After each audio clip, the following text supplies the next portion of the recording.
Hürmetli obunachilar, sizlarga 2017-yil ishlab chiqarilgan zo'r Matiz avtomobilini reklam etib beraman. Gelip kredit asosida, barter naqd pul asosida shu mashinamizni xarid qilishlaringiz mumkin. Aziz yurtdoshlar, sizlardan ham shunday sotiladigan mashinalar bo'lsa, tavsiya qilaman, olib kelishlaringizni. Akasangizda kelishsak, naqd olamiz, bo'lmasa sotib beramiz.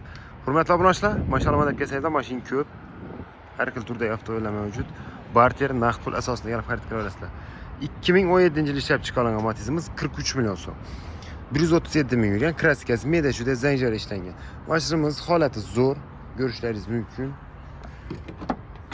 Salon qismi yana do'stlar. Mashinamiz bo'ladi. Narxina yarasha metan gazlar bor.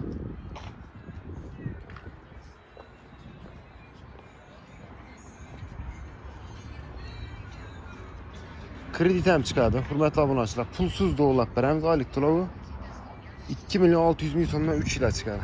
Avtomobilimiz senasi kim ma'qul bo'lsa, avtosodaga kelib xarid qilib ketishlaringiz mumkin. Tavsiya qilaman, kelib shu mashinani xarid qilishingizni. Rahmat, kelaverasizlar.